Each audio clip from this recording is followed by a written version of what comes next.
everyone. Welcome to another episode of Film Seizure. I'm Jason Oliver. I'm Jeff Arbuckle. I'm Chuck Moore. And we have a very special guest back for his second week, Joe Barryhill. Say hello, Joe. Hey, thanks for having me, guys. So last week, Joe brought us... again. Yeah. Last week, Joe brought us the absolutely wonderful Commando. But Joe couldn't leave us on a high note. He had to bring us the 1993, I guess, movie. It was a movie that was made, Airborne. So that's what we're going to talk about this week. I'd never heard of this movie before Joe had brought it to. I'd never heard of this movie. Yeah, Really? It was one of those that was on HBO all the time. And every time I caught it, it was the good part, the last 20 minutes. Yes. Yeah. Yes, that will be something we discuss. This movie has some fun things about it, but holy crap, is it generic fish out of water teenage melodrama, if you will. Mm-hmm. Before we go any further, should we talk about that this is one of our quarantine sessions? Yes, indeed. Still in quarantine, recorded on Skype, so please forgive any audio issues that we may encounter over the next hour or so. Yeah, I certainly hope this is one of our 2-hour episodes. Oh, God. Are we going to have like an hour's worth of us montage talking? And then a 20-minute scene at the end where we just run around racing each other, and then the rest. Yeah, that's.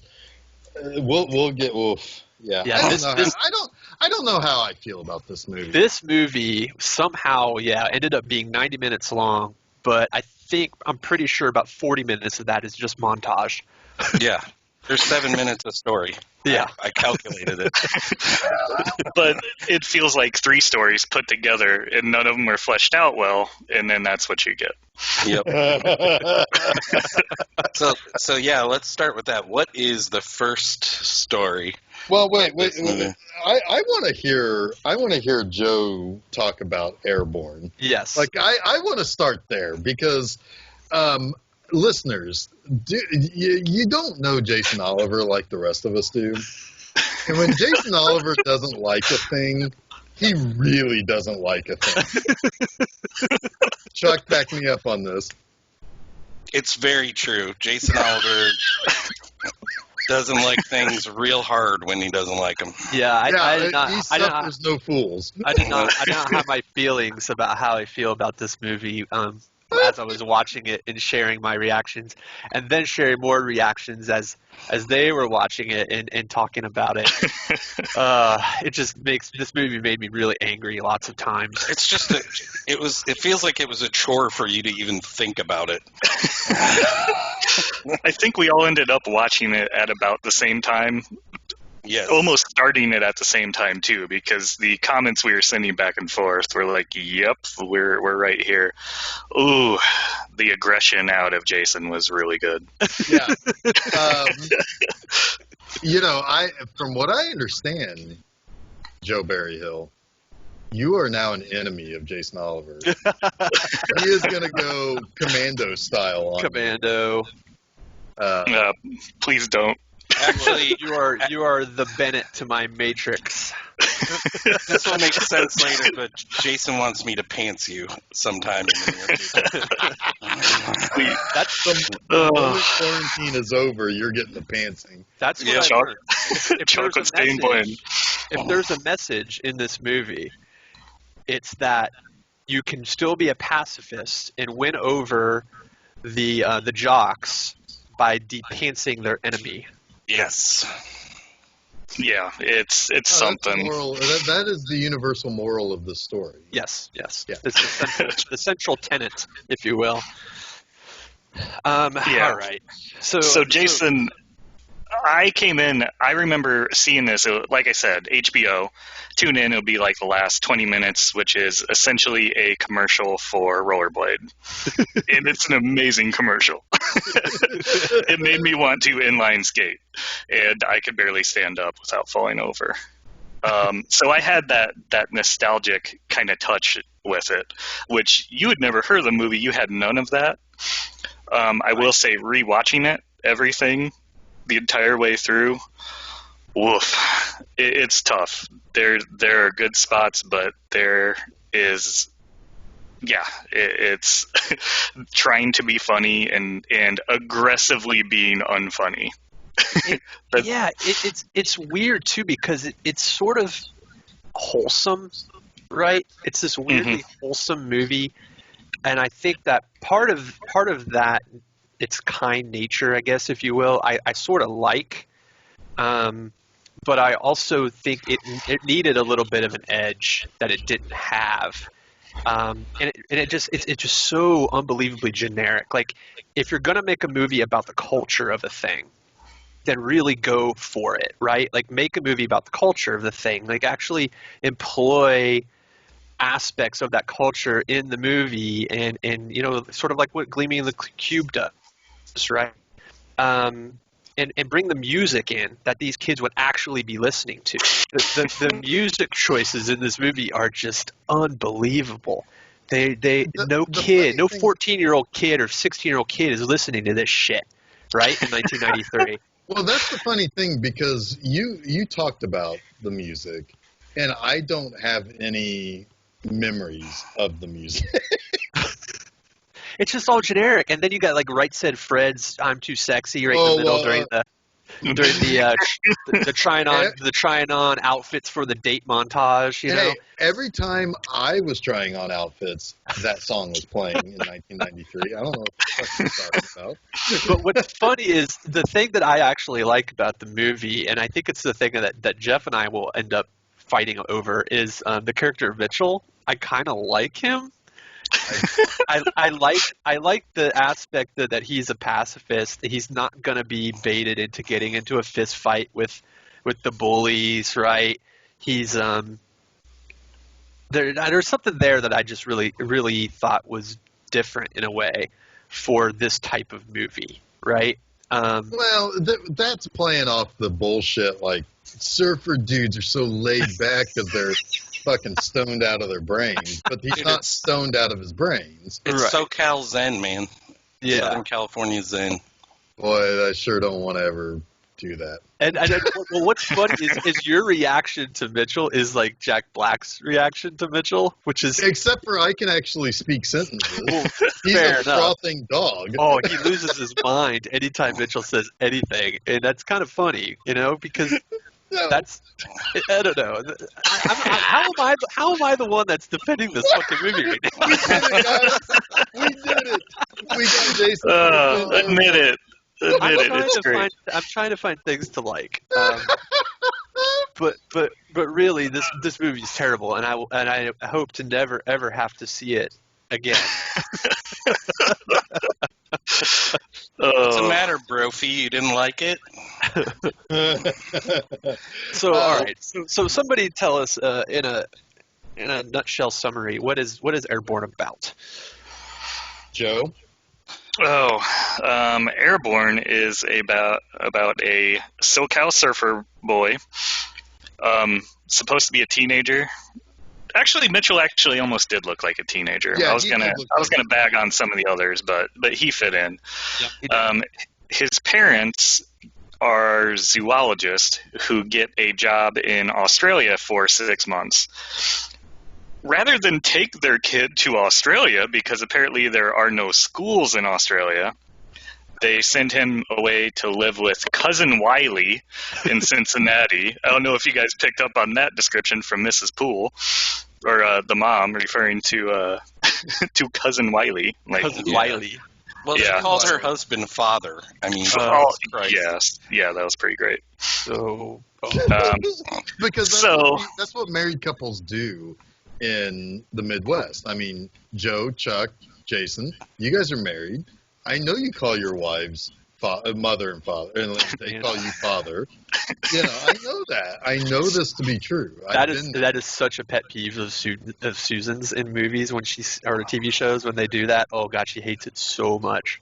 Yeah, somebody brought it up recently, and then I watched this movie, and I was like, hey, someone was just totally ripping on this like 2 days ago. But yeah. So he's, it's kind of funny too, because they're giving him the news, and he's like, "This is great. I'm gonna go to Australia for 6 months. I'm gonna surf. I'm gonna do this. I'm gonna do that." He's really excited to go to Australia. And he should be, because he's a surfer, right? And then they tell him, but "No." Is he a surfer? I think so. He surfed in the first scene. I've got. He doesn't go anywhere without his stick, Jeff. Doesn't go anywhere without a stick. Even Cincinnati, Ohio. Yeah, hopping off the plane, waiting for his surfboard. But What did he think he was going to do? That's the first thing that pissed me off about this movie is, in order for this movie to happen, his parents have to make the dumbest imaginable choice not to take him to Australia and give him that experience. Yes. It's so stupid. I was like, great, this movie already pisses me off. Jason, parents just don't understand. We know this from DJ Jazzy Jeff and the Fresh Prince. The parents just don't understand. This is by 1993. This is law. Parents do not understand. Yep. So yeah, he takes his surfboard, his stick. It's a stick. Get it right. Which then also pissed me off. I was like, what? Why is he checking his surfboard? And it's coming off the conveyor belt, off the plane, and it's snowing outside. And I love that everybody who looks at it has no fucking idea what that thing is. Never seen a surfboard in their lives. Haven't these people watched Fast Times at Ridgemont High? Don't they know who Spicoli is? It's like they should know what that fucking thing is that just got off that airplane. And not only then does he bring a surfboard, but he forgets to pack his fucking rollerblades. Mm-hmm. Right. Which, that's how we're introduced to him. He's rollerblading with his friend down the street. They end up at the beach and they're magically surfing. Yeah. Yep. Well, there was a lot of a surfboard. There were a lot of magical surfing scenes in this. Yeah. I mean, like there's a whole montage where he's pretending to surf on the bed, and then there's the suddenly surfing moment at the beginning, and then that one of my favorite lines in the movie. They're singing "California Girls." Oh yeah. One of the guys says to the other, "That's a good song. See you later." Brophy. He calls him Brophy. And then Brophy. One of the other nicknames is Gook. I don't know if it's a name or a term. Oh, I hope that's the last name. Yeah, he's like, see you later, Gook. Oh, no. I sure hope his first name wasn't Charlie. So the director of this is Rob Bowman. He started his career in television, and it seems as though he's destined to end his career in television. Yeah.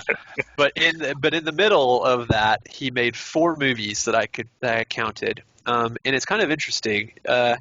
He made this, and then he didn't make another movie again until he made the X-Files movie in '98. Oh, yeah. Wow. Yeah, he did. And then he made what I think is actually an okay movie, Reign of Fire, in 2002. Oh, is it Denzel Washington? No, that's Man on Fire, but that's funny. Oh, Dragon. It's a dragon movie with Christian Bale. Oh, yeah, okay. Kind of sucks. I don't like that movie. I kind of like that movie. And then, he made. We are coming in from different perspectives on a lot of elements of. And then the last movie he made, probably ended his movie career, was Elektra. Ooh, a very bad movie. Woof. I think though I would watch Also Elektra with again Denzel before I'd watch Airborne again, though. Yeah, it's also starring the incomparable Denzel Washington as Elektra. The man can play anything.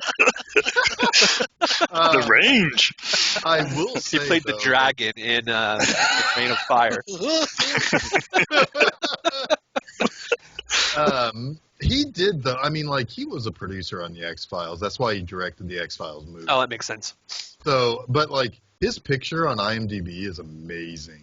Is it like I Am Douchebag? No, he looks like he should be played by, like, I don't know, he looks like a goon. Like he looks like a goon in a movie. It's great. I should also mention that Stuart Copeland collected a paycheck for his score for Airborne. What an asshole. The drummer from the Police. It's really generic score, but there's some interesting percussion, I guess, which makes sense.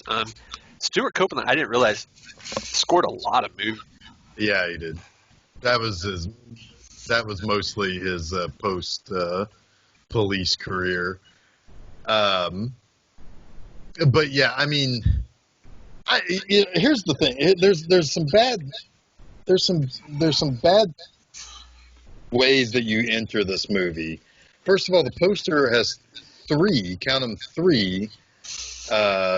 like taglines. You've got "Man wasn't meant to fly, kids were," but I don't think any kids really fly in this movie.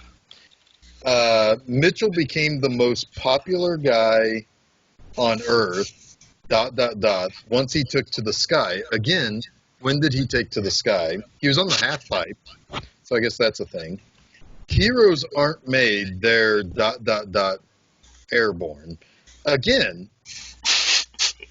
there were no children in the sky in this movie. So, you know, I mean, I don't know, but here's my thing. This is one of those classic, like, LA is so cool and Cincinnati sucks sort of things.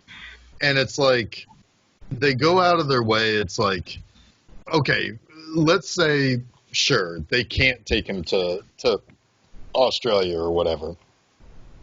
But then, like, he goes to Cincinnati, and they play that up like that's like a cool thing for him to do. You know, it's like, oh, you're going to get to go and hang out with your aunt and uncle and cousin Wiley. That sounds awesome. Isn't that great? It's like, no, you're going to Australia. You're sending me to Cincinnati, the armpit of America. Well, and I don't think he'll take that, Cincinnati. Yeah, throwing some shade there. Fuck you and the Reds. But then also, like, he doesn't, like, for a second, look at a map of where Cincinnati is, so he takes a surfboard. That's dumb. It's near the Great Lakes. Come on, Jeff. That's pretty far away from the Great Lakes. I know. Just take one of those Cincinnati rivers on up to the Great Lakes, and you're golden.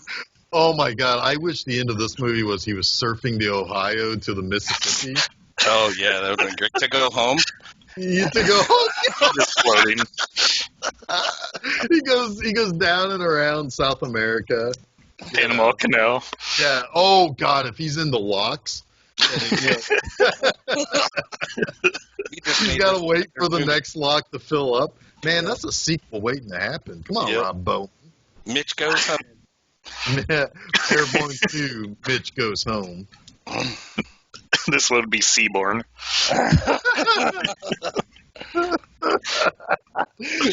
Mitch wasn't meant to, or man wasn't meant to swim. Kids were. Mitchell became the most popular guy on Earth once he took to the canal. Yeah, no, it's like there's so many mistakes at the front, like character-wise, that I just couldn't get behind Mitchell. But we'll talk about that. We'll talk about so that. when he meets his relatives in Cincinnati, and they introduce Seth Green's character Wiley, he looks like a beatnik, but he's totally not a beatnik. Yeah, Megadeth posters in the bedroom hanging up. I'm like, wait, no. And then he's got like swimsuit model posters and shit. You know, Mm-hmm. like, hey, what do you think of this? You want to jerk off to this together? Yeah.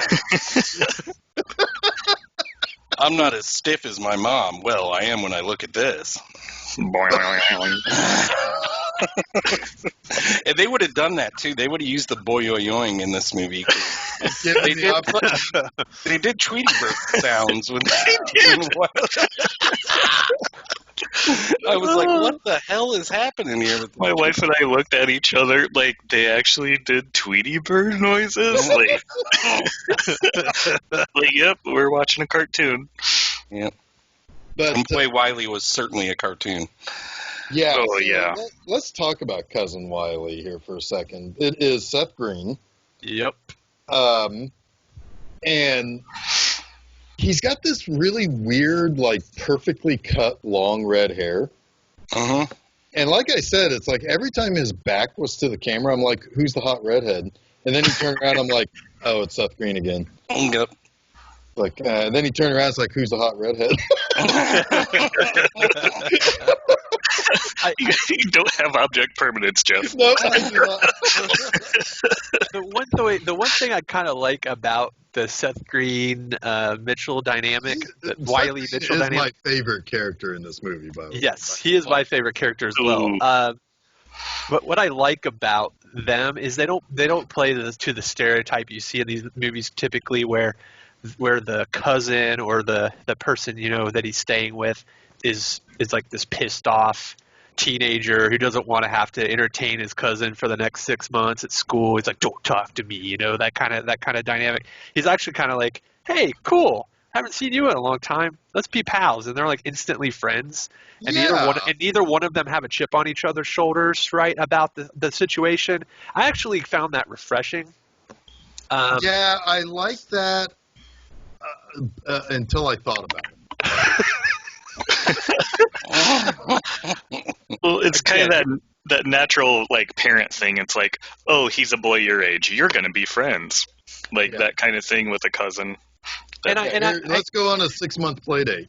Yep. I also like the fact that Mitchell is sort of trying to take this thing in stride. Like, he's trying to find the best in this situation, and he's not being that disaffected, angsty teen about it, which I kind of found refreshing. Dating a Playboy model will do that. Yeah, yeah. So, we'll talk about that soon here. Well, why not now? Okay, so Segue.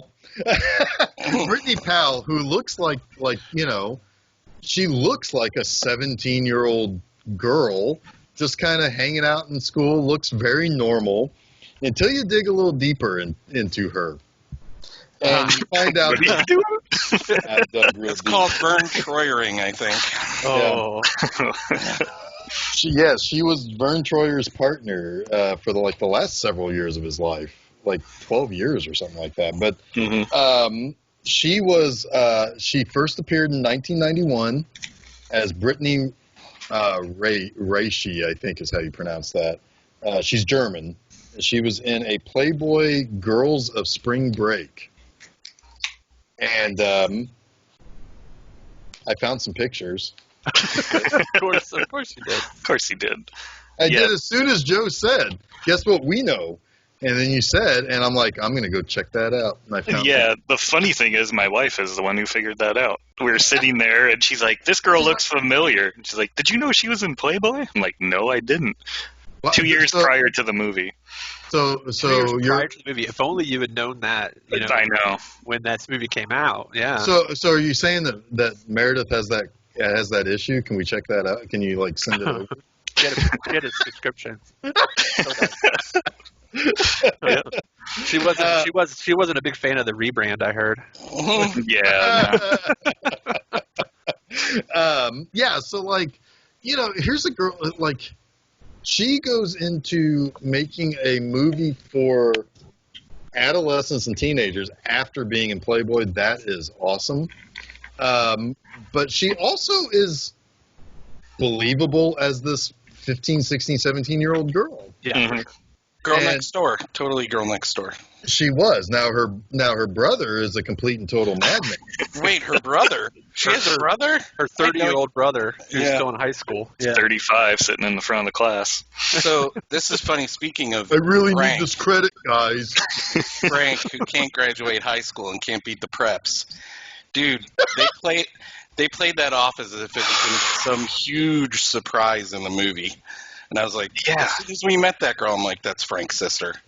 I don't know if we were dumber in the 90s or what, but it was so obvious. No, this movie is just the dumbest thing about the 90s, I think. So. Yep.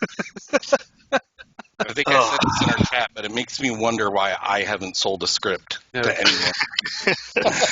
Well, throw some rollerblades in there, Chuck, and you're golden. I will. That's my problem. I haven't written about rollerblading yet. I think it's funny. I think it's funny that the hockey players. First of all, hockey players. I mean, I know there's hockey in Ohio, but I don't think that there's that much hockey in No. Cincinnati. The No. girls were messing themselves over the hockey action. Because I mean, they do have hockey in high school in Columbus. I'm not sure about Cincinnati. So Maybe. it's believable enough, I guess, but it's very stereotypical Midwest. Like this, a lot of this movie is very apparent to me that the people making it really didn't know what the Midwest culture or attitudes really were. So it was just this hodgepodge of stuff that didn't really land or that wasn't really relatable. Especially for you, Joe. I mean, growing up here in Indiana and loving this movie, that there had to be a disconnect there, right, with Cincinnati even then. Oh yeah, even then, like my brother and I would talk about. It's like, wait, since when is hockey this like giant thing in Cincinnati? Like never. No, it's the Reds. Like it's baseball. It's the Midwest. Right. Like the Midwest doesn't, until you get up north, doesn't really care about hockey for the most part. Right. I would buy the basketball. Would be, a bigger deal there, but Or football. I mean, football, right? In Ohio. Yeah. Oh, Ohio, yeah, absolutely in Ohio. Yeah, so the guy who wrote this, Bill Apablasa, he only wrote Airborne. The guy who came up with the story, Stephen McAvity, is from Los Angeles. He's an old man. So, yeah, that's going to be... Rob Bowman's from Texas. So no, these people don't know what the Midwest is. Midwest is cold and lame, and everybody talks with a Minnesota accent. The picture you were talking about, Jeff, on IMDb, is it the same one that's on Wikipedia where he's looking through a viewfinder and he looks like he's taking a giant shit? No. Oh my God! Look up his picture on Wikipedia, Jeff Bowman or Rob Bowman. It's amazing. He's like gritting it out, man.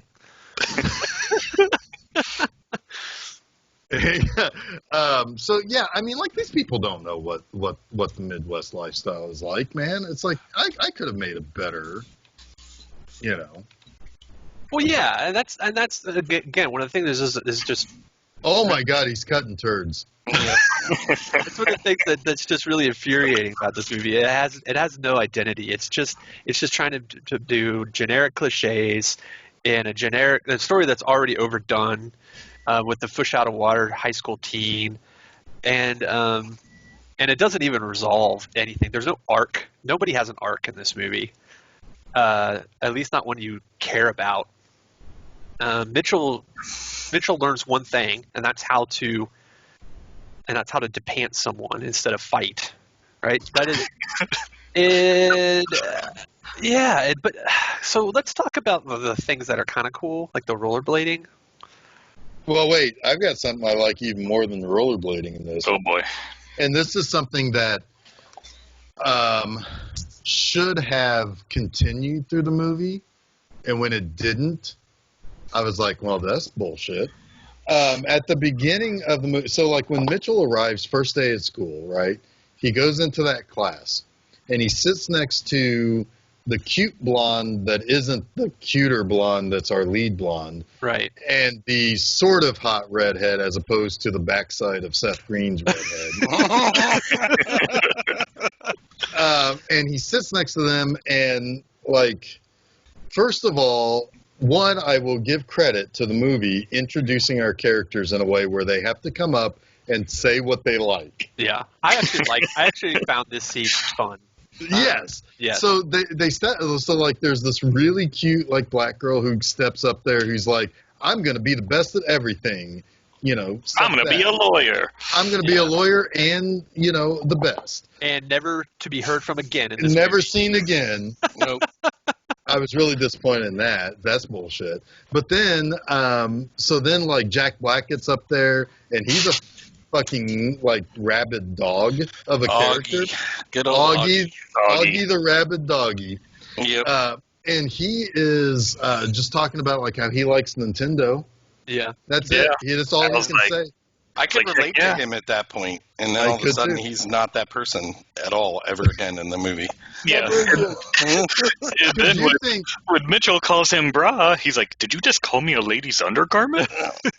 They got that joke in twice in the movie. Two times they had that joke pay off in huge ways. And the thing is, it's like I thought when he got up there, it's like, I like Nintendo and stuff.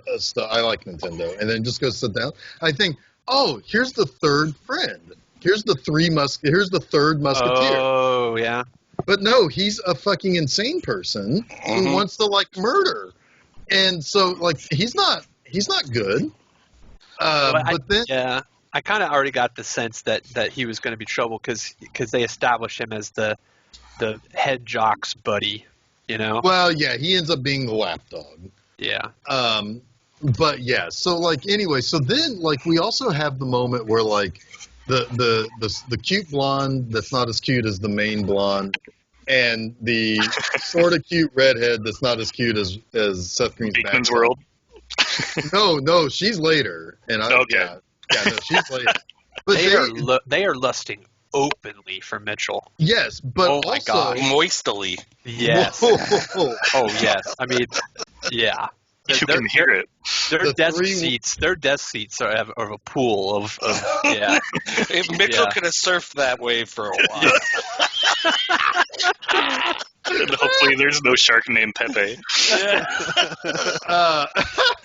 But like, you know, like they have like, so then you meet the main bully who is, I don't know, I just named him 24-year-old bully. Wait, you mean Blaine or Snake or Frank? There's so many bullies in this movie. Yeah, I think that's the problem. Like the high school kids who are bullies to Mitchell and Wiley, and then you have another bully who bullies Mitchell too. The movie upon rewatching have no friends. Apparently not. Don't have any friends, like not one person that he hangs out with, right? Nope. Well, I think maybe they did intend for there to be one, because if you'll notice during the race, Wiley and another random guy are in the background falling over stuff the entire time. Yeah. And when he comes in that kid was celebrating with the other group, the Mitchell group. Yeah, I think he was a prep. Yeah, the other dude. That's what I thought. They were trying to crash each other. Right, because the guy who Mitchell, I think, finishes the race with, or not Mitchell, Wiley finishes the race with, I think he's the giggling goofball prep. Yes, he is. That's what I thought, but I didn't know if they ever... They became buddy-buddy when they rode in the truck together, I think. Okay. Yeah, they were giving each other a Santa Fe, how do you do? Yeah. But right around that scene, too, where right before they introduced... I don't know what that means. I don't either. I'm going to agree to you that it happened. It sounded good. They introduced Snake as well right before that class scene when Mitchell, like, walks into him or something. And Wiley's like, what are you doing? That dude kills everybody. Yes. You're lucky he didn't chop you up and dump you on the side of the road. Yeah, Snake the MS-13 character of They've been infiltrating us for a long time. Yeah. The movie felt like an anti-bullying made-for-TV movie. Or three of them put together. After-school special. Yeah, where the only way... I'd rather watch one of those than this. Yeah. The only way to defeat the bullies is to bully the bully. You gotta pull his pants down. Yeah. You got to show that he doesn't wear undies with his jockstrap. Yep. I mean, that's just that's it. That's how. Speaking of Commando, which I'm sure we've already made other Commando jokes. I read somewhere. Nice callback, me. I read somewhere that this movie was released in the UK, and they cut a second of the movie to make it PG-13, and I have to imagine it was it's got to be ass. Yeah, because I don't even think there was one curse word in this movie. No. It's very oddly wholesome, and then a bare ass. Yep.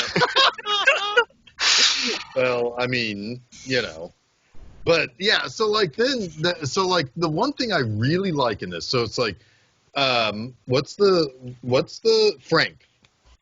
He Frank or looks so. I think it was Jack. Was it Jack?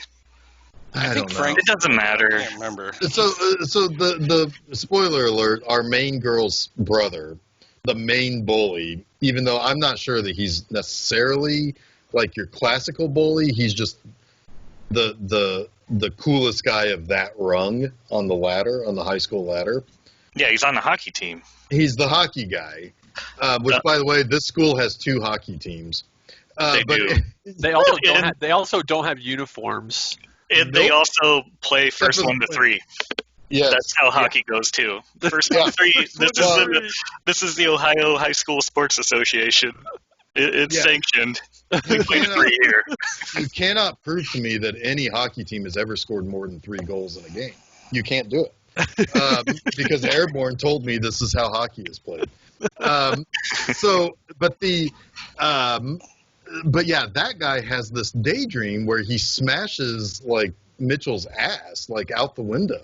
Like he just throws him out of the room.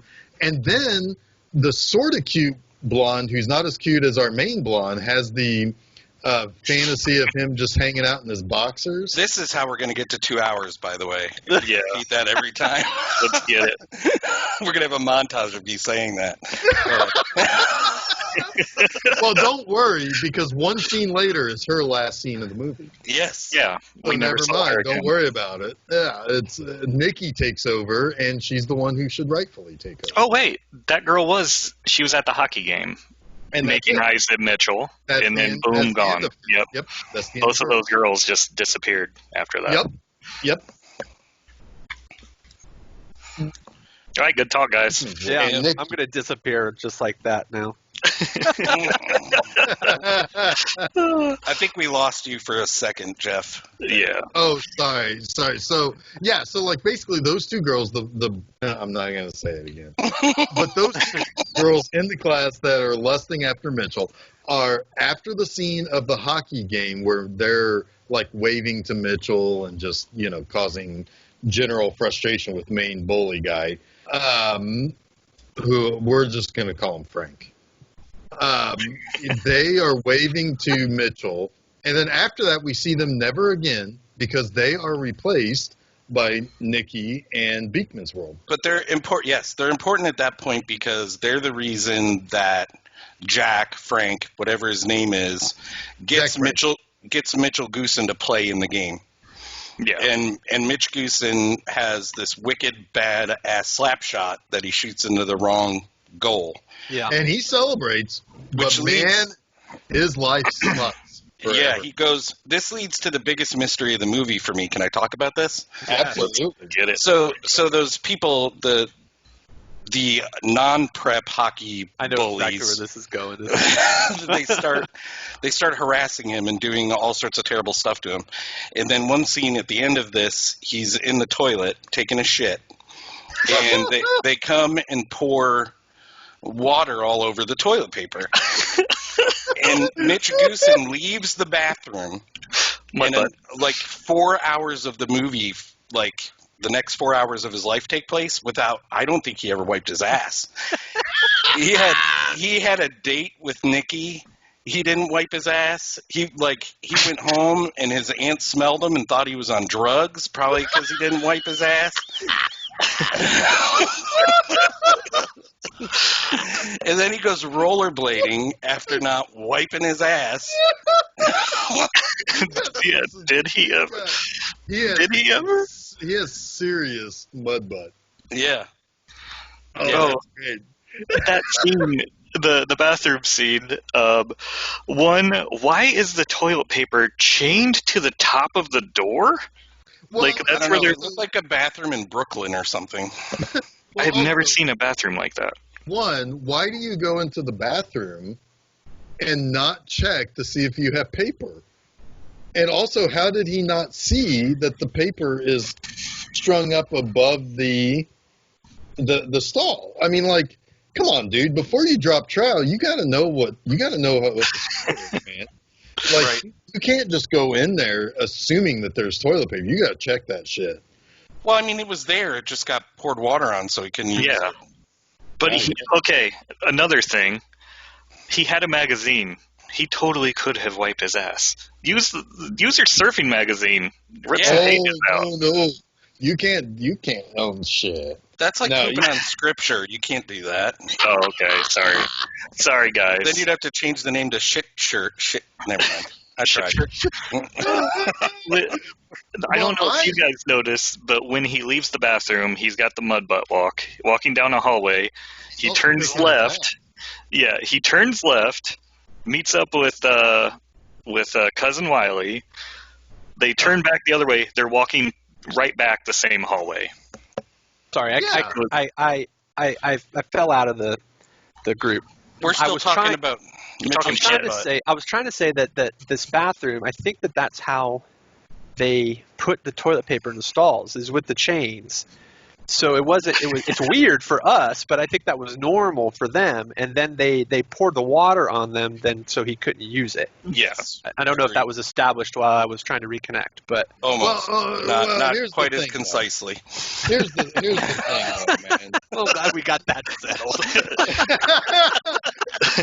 You cleaned up all that shit for us.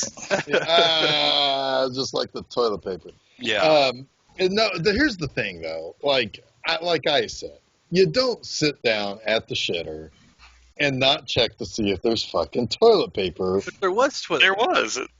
It was just chained to the stall doors, which is bizarre, but it was. So there. Everybody has to stand up to grab their. Apparently, yeah. Yeah. You got to be Blake Bortles. You got to stand up and grab some paper and then wipe your ass. Standing up. Well, okay. So here's another thing also about that. In my high school, I don't know about you guys, but at Perry Meridian High School, there were no fucking doors on the stalls. No. Oh, weird. We had doors. We had doors. We did not. What did you do if you had to take a shit? Did you ever have to take a shit like at school? No, you know what? You go into the auxiliary gym where they had where they had the locker rooms with doors on the stalls. So you had to go find your own shit in this room. That's crazy. So at Southport there were doors. Southport Middle there were not. There was always one door per bathroom. Oh my God, the middle school, that would have been fucking terrible, man. Yeah, I did not poop. In high school, if I had to poop, even if I was in a class on the opposite end of the building, I would have gone to the auxiliary gym. So the mystery continues with Mitchell finally on a date with Nikki because he gets his rollerblades after his now he's cool. On drugs. Now he's super cool. He has that little pratfall, which is kind of funny. You know, he starts skating backwards, cool kid, and falls down. But then, so this pissed me off. This actually made me mad. They go into the flower building, right? The botanical. Yeah, I hope you're about to say the same thing that I was. Maybe, but she starts asking him what all these flowers are. And he's like, I'm real good. I know all these. I didn't know any of them. Because my parents are walking encyclopedias. Yes, exactly. But then they get to a flower I do know. The bird of paradise, and he disappears while she's about to ask him, and I'm like, oh, this is, I know this one. This is cool. This is fun. You and then they never resolved it. Well, I was like, damn it. He just skates around the place. He's just skating away from her. She's running behind. Like, bro, what are you doing, man? Yeah, this is when she falls. He's kind of like Mike DeCrane in it at that point. You know? Yeah. Like that's something Mike would totally do. Is like, I'm just gonna nuke this date by doing something goofy. Like, look what I can do, like a little kid. Just now watch this. Well, in sort of a way, it's also kind of nagging her a little bit because he's like, I'm cool because I got rollerblades. You fucking suck with your umbrella. It's not even raining outside, asshole. Yep. Then he gets kicked out. One thing I was going to say before when we were talking about Mitchell not wiping his ass was the other thing that really bugged me was after he gets laid out by who? Frank Jack? Frank Jack, yeah. Frank Jack. And he gets essentially knocked unconscious, right?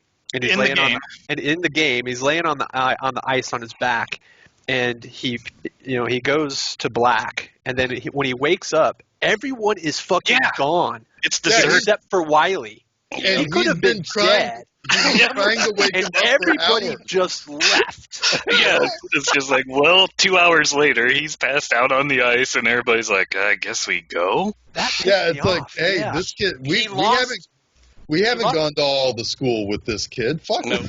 Well, he lost the game for them, and everyone's like, well, fuck him. Yeah, this is the hockey capital. Let him die. They really take their hockey seriously in Cincinnati, Ohio. Holy shit. Yeah. I hope he's dead. 100% documentary style, as we heard from someone. You'd think he was like in the middle of Winnipeg or something, right? Yep. I mean, holy crap. Go Jets. Yeah. Oh, then they had Jets, eh? the really corny moment when he leaves the building and they're showing that they're falling in love, and obviously the building is an upside down heart. Not for me, it wasn't. If you're too stupid to notice that, Mitch Goosen turns his head upside down, so you're like, Oh, I get it. Well, I'm looking at him like, God, it's a butt.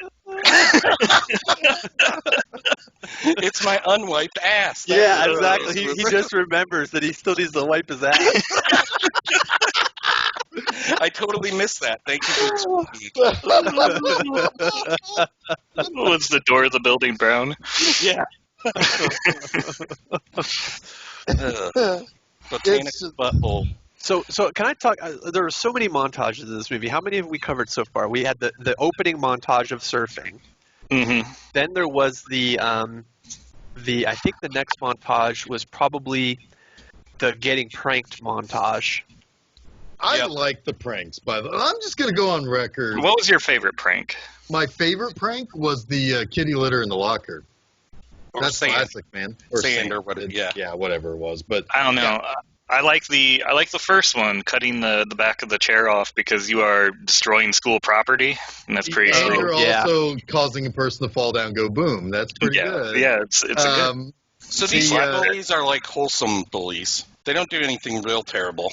Right, like they take his clothes from the shower. Right. So it's Except like like Frank Jack. Frank Jack almost killed him.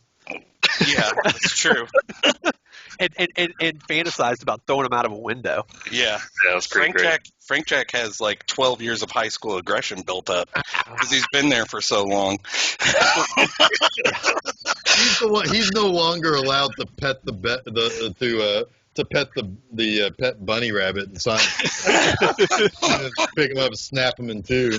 Do you guys ever have the dream where you're back in high school and you have like one class?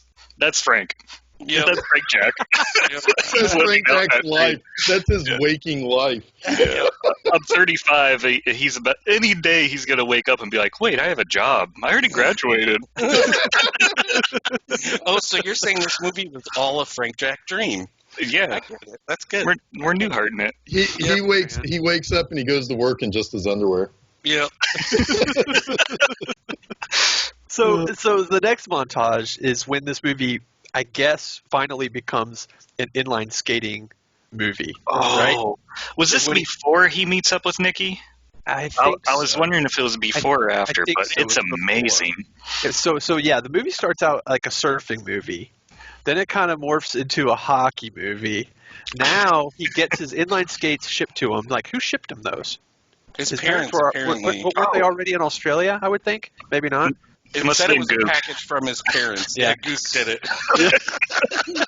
So he gets his rollerblades in the mail, Goose Mitchin. and he puts them on, and he goes to the inline skating park underneath the overpass in Covington or Newport. It's like a Forrest Gump scene. Sorry, go ahead. Yeah. And he's like this badass inline skater doing like ramp jumps and shit. Like he's launching over it. He's the fucking Tony Hawk of inline skating. Yep. in this extended inline skating montage of tricks and shit. Yep. And Like, then he he's- goes on the date.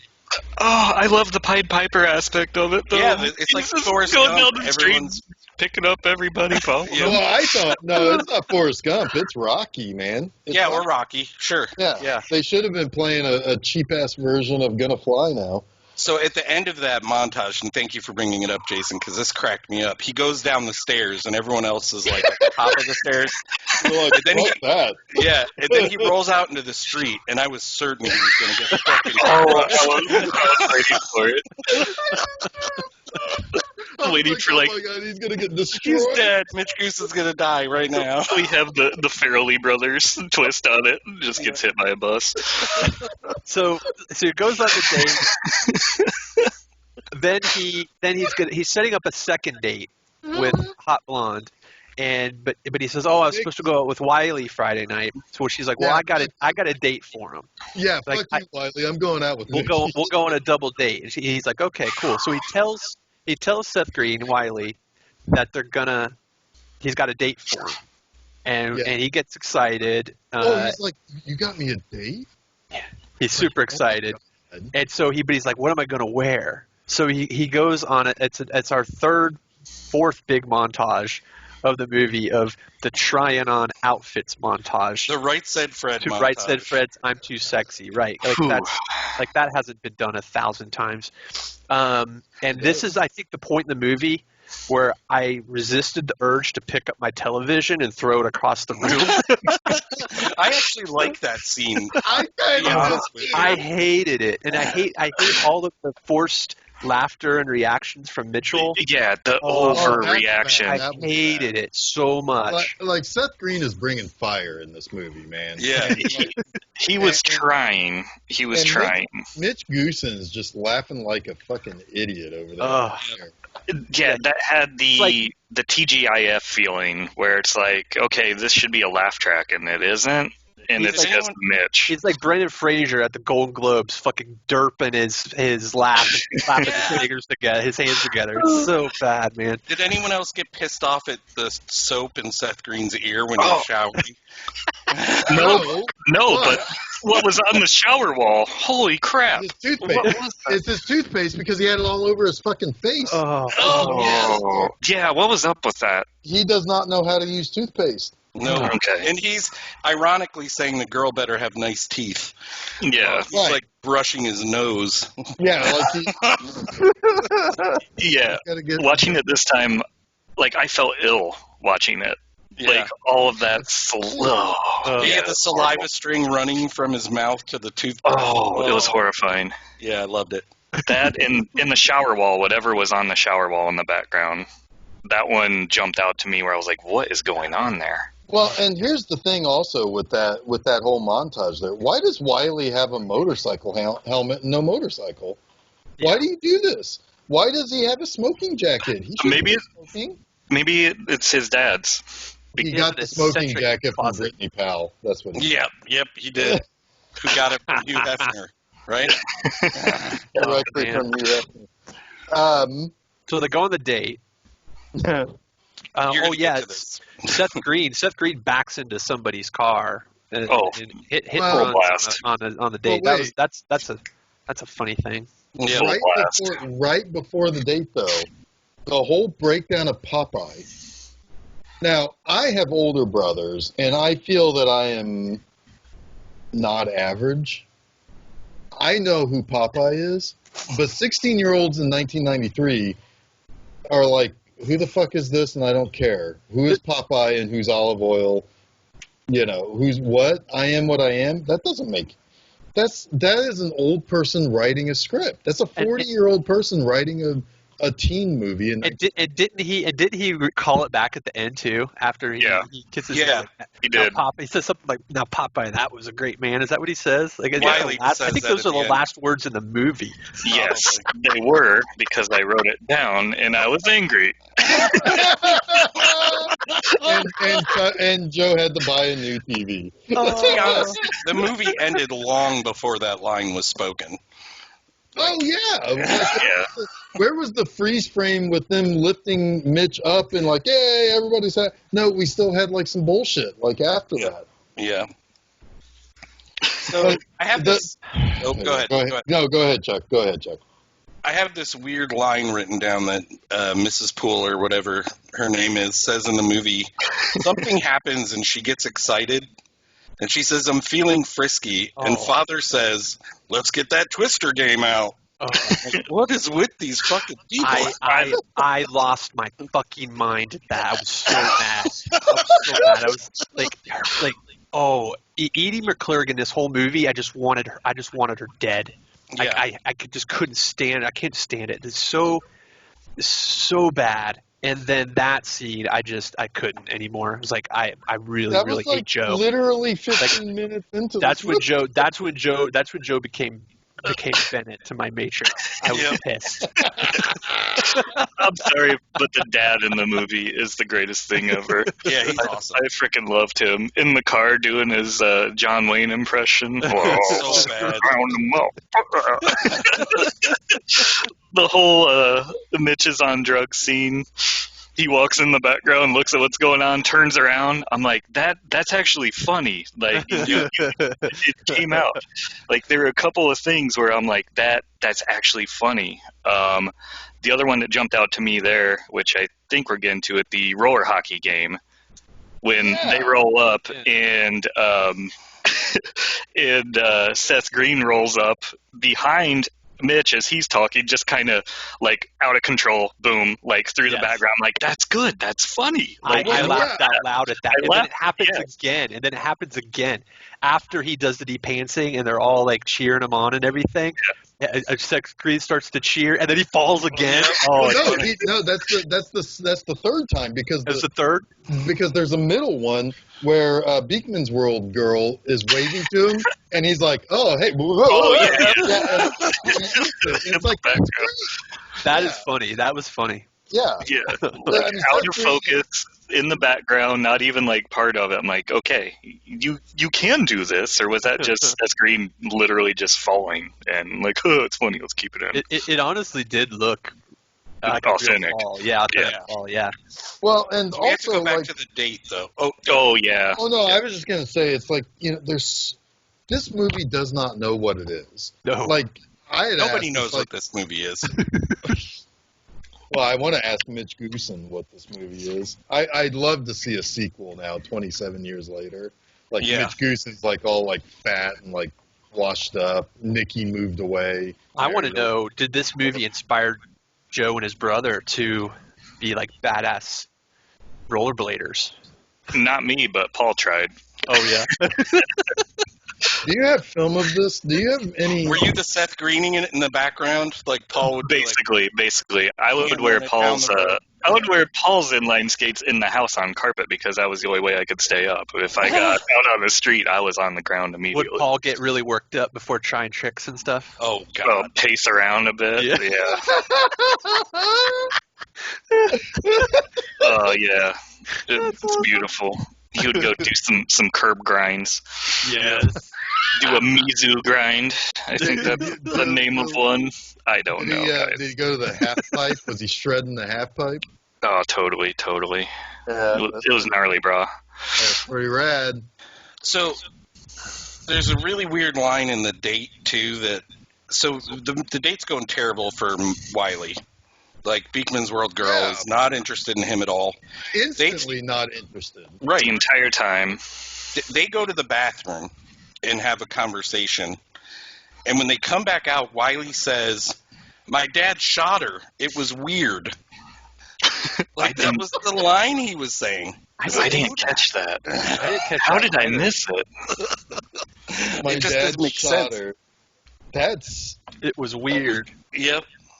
That is dark. Yeah. I was like, what is this relating to at all? Well, remember that there was a dead dog joke at the beginning of the movie, too? Yeah. That's weird. Yeah. This movie's weird. Yeah. I'm just now realizing that. It's like an onion. You got to peel back the layers. Yeah. Cincy hockey. This is just the note I made. Cincy hockey, wet in pants since ? Yeah. Like, since when? Since I have a note. I have a note. This music is shit. That was what How could you? I cannot believe that Stuart Copeland produced such shitty music. I can't believe it. His score was generically fine, I guess. It wasn't his music that that bugged me. It was the actual song choices Like the that they put licensed into the licensed stuff that really bugged me. It's like, come on, guys, like give this movie a little bit of cred, right? It just, yeah. I have another note here. Mitch is always wearing shorts and barefoot like a California asshole. Well, you're talking did to you me. I mean, notice- that's me.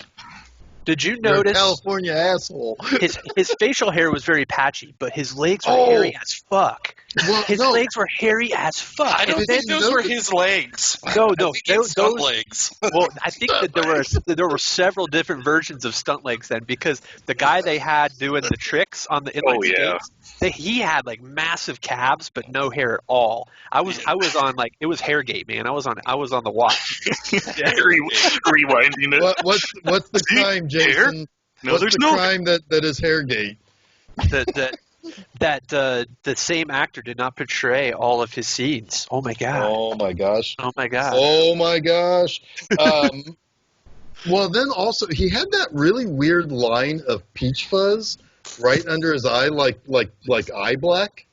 Yeah. Yeah, was that in the scene after he was surfing on the bed and fell? Yes. So I had a note about the surfing on the bed. Was it a wet dream? When he fell down with the wave and everything. Oh, that's wonderful.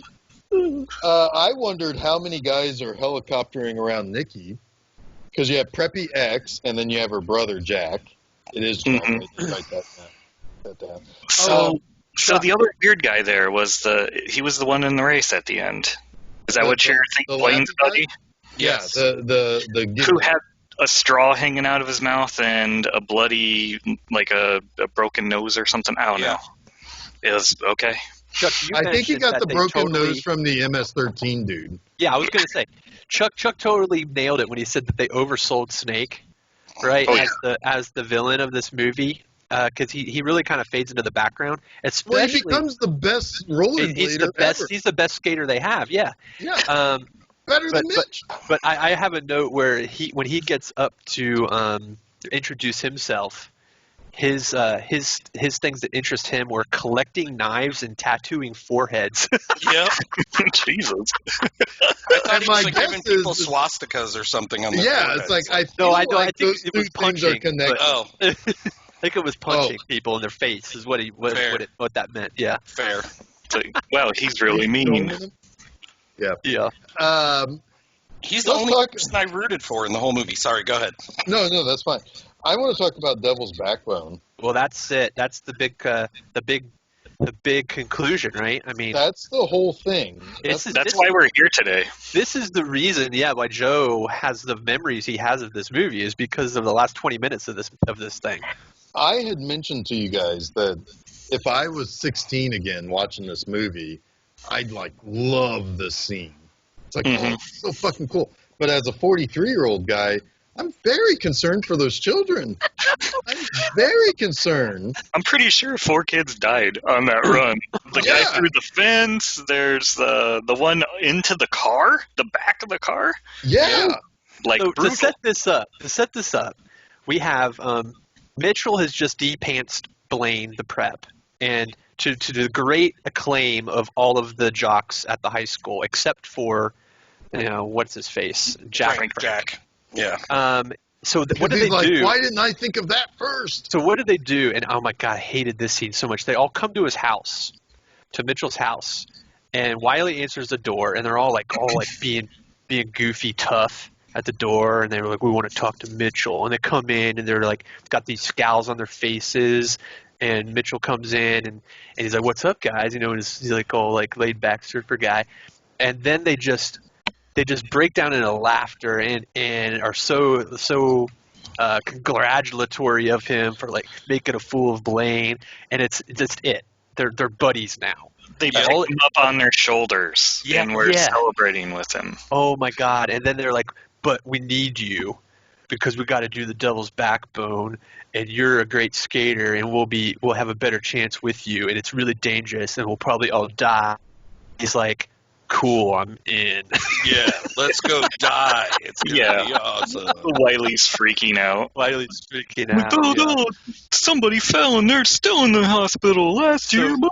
So the Devil's Backbone apparently is a rollerblading route from somewhere in, I think, over the Rhine neighborhood, all the way down to Red Stadium on the riverfront.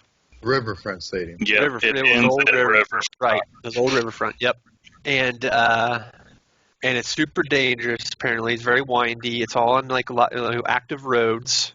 And Jeff's right. Like, there were some harrowing moments, and it's kind of a fun. And it's kind of a fun scene. Like I can see why Joe would remember that moment in this movie fondly.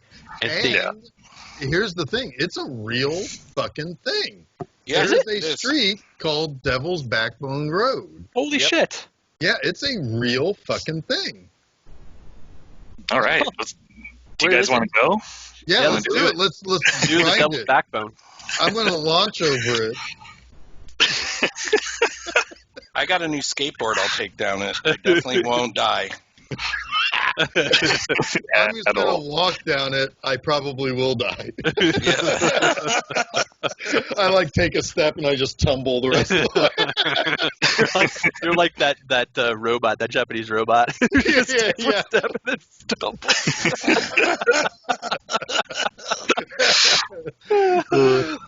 But yeah, no, it's a real place. It's a real fucking thing. I should have looked that up. The first team to get 3 people to the finish line. Yeah, it's always 3. Much like hockey. You got to get 3. Hockey rules. Rules of 3, man. And Seth Green decides he's going to join because Pepe the shark or something. I don't know. Because he doesn't value his life anymore. Yeah. Yeah, he's It's like, over. I'm never going to be as cool as Mitch Goosen. Right. Jeff, I almost died when you called him Goose Mitchum earlier. I was laughing so hard. I just want you guys to know that. I was watching you, not listening to what was happening. My freaking eyes were watering. I was laughing so hard. I should have kept it in, but you guys wouldn't have been able to hear anything. It would have carried on for about 20 minutes. I don't know why it hit me so hard, but Goose Mitchum. So I mean, this is a pretty exciting scene. I mean, it's like they don't close off these roads for this movie, and I think legit actors and stuntmen died. I would say it's the first time in the movie where I'm like, wow, this is actually well shot. Yeah, too. This is a real movie. Yeah, you could follow the action. It was, it's pretty intense. You've got the guardrail, guys trying to push Mitch into the guardrail, putting his foot up on it, which was...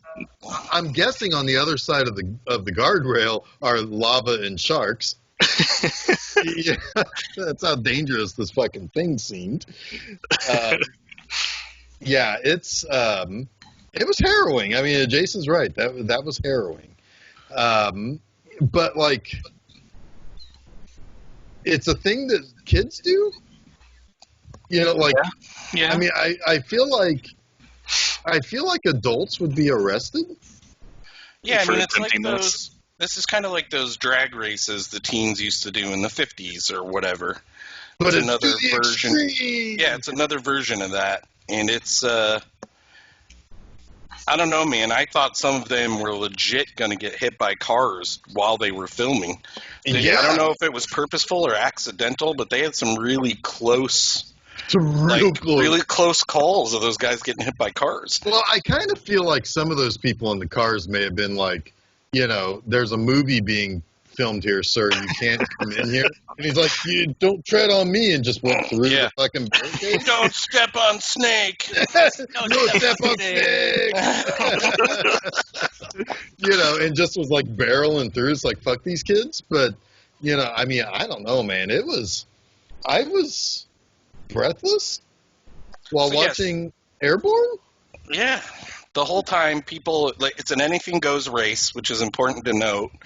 So everyone's literally trying to kill each other, for real. Yeah. For what, though? For what's the end goal here? Whoever wins, Yeah, that's all it was. It's There like were those no- drag races. That made it worse because there were no real stakes, I guess. It's just No. like, well, we're against the preps. Are the preps at the same school or a different school? I think that's all the same school, but now that I think about it, I'm guessing that might be like a different school, like a prepper, like a, My guess was like a private school. yeah. Like It'll be like our Roncalli. yeah, fuck those Yeah. guys. I want to Yep, race exactly. them. I want to race them on some skates. Let's do it.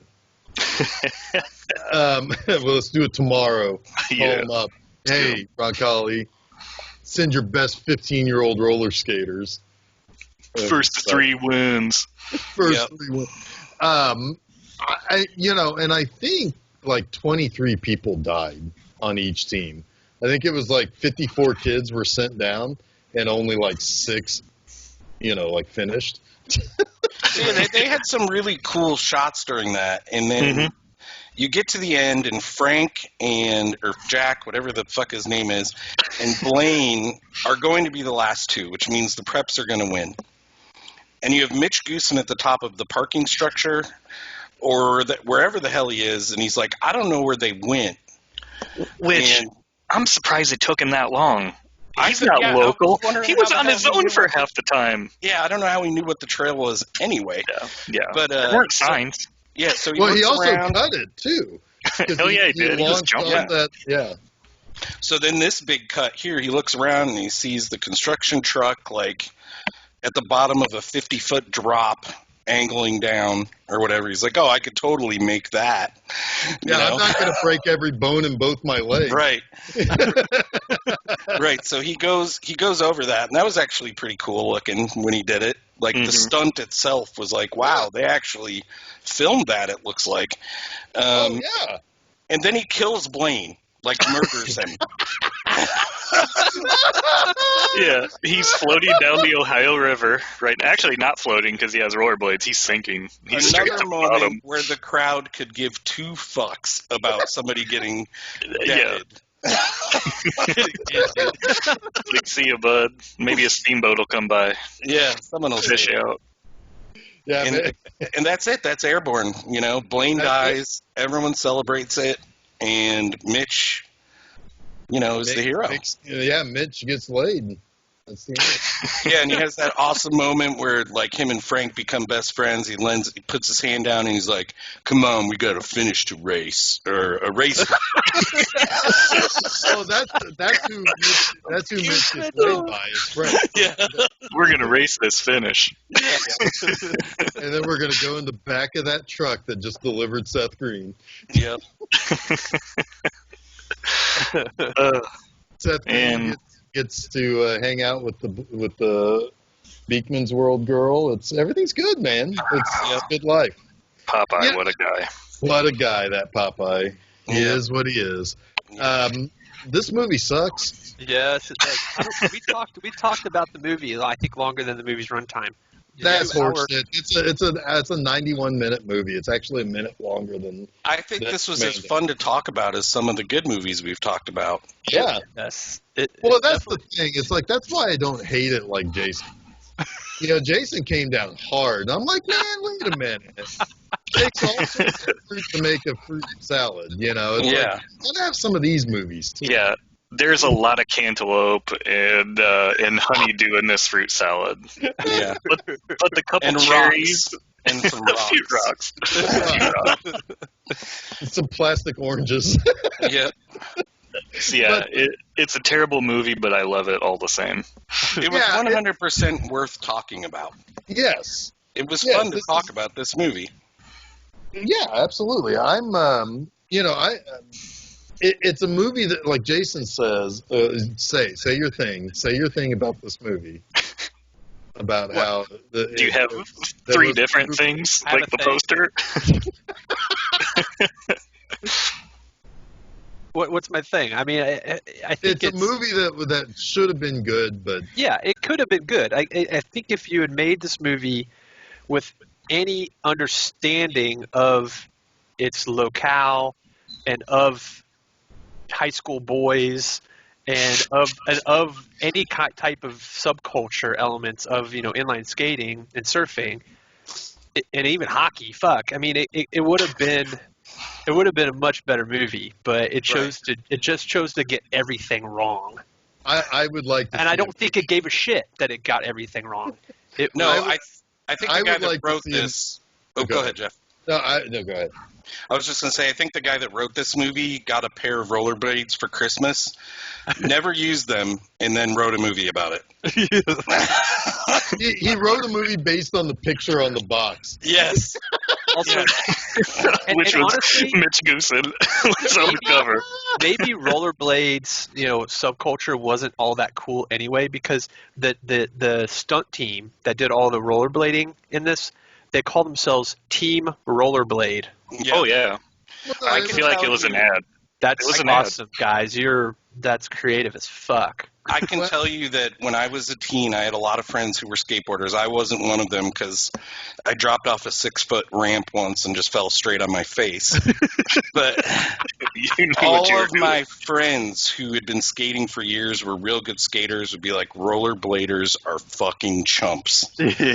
Like, they hated them. They weren't cool. That was not the words that they were said around here either. So, I mean, there was a much harsher word they said. They called them gooks, I think.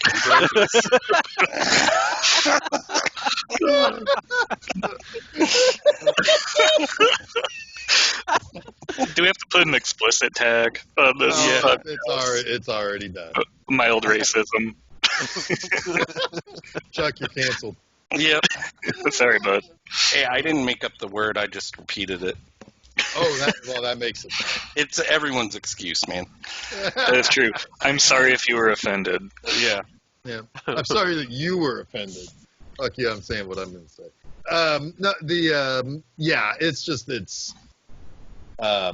Although Jason did bring up a good point, I'd like to know what a movie about hockey fuck is.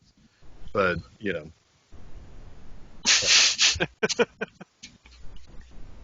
Hockey fuck? Yeah, he's like, and hockey fuck. Well, I want to know what hockey fuck is. I want to watch that movie. That's Nikki. I'm sure she knows. It stars Vern Troyer. A lot of flop shots. I always take my stick. Slap shots and wristers, buddy. Is it a hockey movie?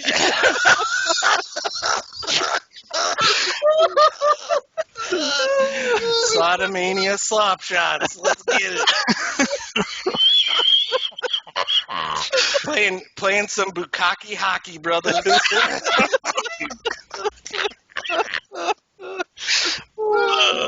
Shit. Chuck is for this episode. Jeff Arbuckle is played by Chuck Moore. I've been sitting on that bukkake hockey idea for many years. It's so messy, though, man. Yeah, it is. Got to clean up. Got to play in a bathtub.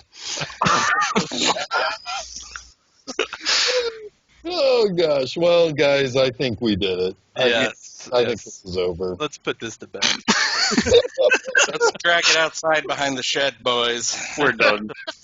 Let's let Father do it. Yeah. Yes. Yes. If you want to become a man, this is your job now. So here we go. We're going to do this thing. We're going to land this better than we opened it. Jason, when are new episodes happening? New episodes of Film Seizure premiere every Wednesday, every week. You can find them at filmseizure.com or your podcast/audio repository of choice like SoundCloud, Spotify, YouTube. You can also, Jeff, you have a thing on Mondays. What's that? Was that a monster? Yeah, that was a monster in my belly. It's Monster Mondays every Monday. Every Monday, and you can also catch Jeff through the rest of the year, correct? On Saturdays, doing 00 Saturdays, his Bond retrospective. I've got a feeling it's going to end a little bit differently than I encountered, than I had planned on. But we'll see. Maybe I'll figure something out. On Fridays, read his irreverent stylings over at B Movie Enema. It's full of style over there. It's a whole lot of Jeff. Yeah, I love lot of Jeff. Jeff's plugs. Sodomania slap shots too. A whole lot of Jeff.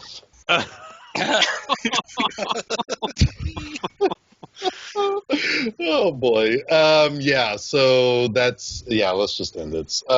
Until next time. Oh wait, no. I know what I want to do before next time. You know what I want to do, Jason? I want to go on a little bit of a trekcation. Will you like to come with me? Ooh, we're going on a trek? An actual trek? An actual trek. Yes. Yeah. I would love to do that, Jeff. Chuck, you're gonna hate us, but I'm in, man. I'm in. Fantastic. Yeah, next month we've got 5 Star Trek sequels to talk about. Yes, we Some do. good ones, some not so good. One really not good one. One really not so good one. 4 pretty good ones.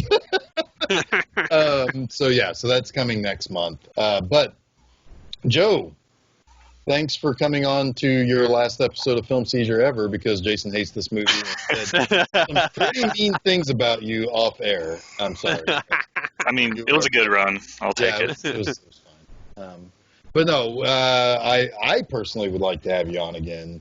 Jason will have to work that out. But I think there'll need to be an approval process. I'll pitch you my idea. we got a presentation. We'll shark it. We have to put it through the Senate to get a vote on it. Yeah, sounds good. Yeah, but thank you for giving us something that we can talk in an inordinate amount of time on for something that's not very good. So thank you for that. But yeah, until next time, I am Jeff Arbuckle. I'm Chuck Moore. I'm Jason Oliver, and you have been listening to Film Seizure.